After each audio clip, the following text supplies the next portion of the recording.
మా అబ్బాయి నేను యూట్యూబ్ పెట్టిన కొత్తల్లో అంటే ఫస్ట్ యూట్యూబ్ పెట్టిన కొత్తల్లో అరే యూట్యూబ్కి ఏమేమి అవసరం అవుతారా నాకు ఏవి తెలియదురా దగ్గరుండి ఇప్పి అని అడిగాను అనమాట.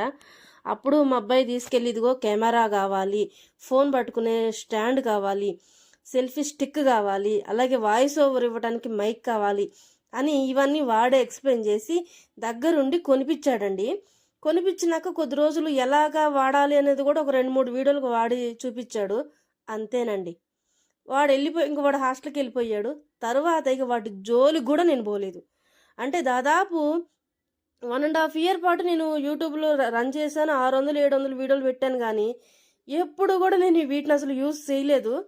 మా అబ్బాయి చూపించినప్పుడు యూజ్ చేశాను. తర్వాత ఇక వాటిని ఎందుకులే ఇట్లా కూర్చొని వాయిస్ ఓవర్ ఇస్తే సరిపోద్ది కదా, బయటికి వెళ్ళినప్పుడు కానీ ఎక్కడ కూడా అసలు వాటిని వాడడం తెలుసుకున్నా కానీ అవసరం లేదు, ఇలా నడిచిపోద్దిలే అన్నట్టు ఆడ పెట్టేసేసాను అనమాట.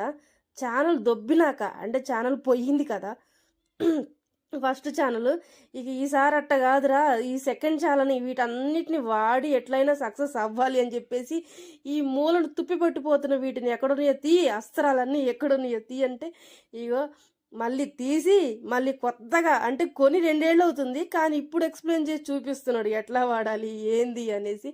ఎందుకంటే ఈసారి ఎట్లయినా సక్సెస్ అవుదామని చెప్పేసి పకడ్బందీగా కూర్చుంటున్నాను, కష్టపడుతున్నాను కాబట్టి ఇప్పుడు చూపిస్తున్నాడు. సరే అది పక్కన పెట్టి అన్ని ఏళ్ల క్రితం అంటే దాదాపు 2 ఇయర్స్ క్రితం పాపం ఎంత డబ్బులు పెట్టి కొన్నాడో మా అబ్బాయి. ఇన్ని రోజుల మించి నేను వాడనందుకు ఎన్ని తిడుతున్నాడో తెలుసు అసలు.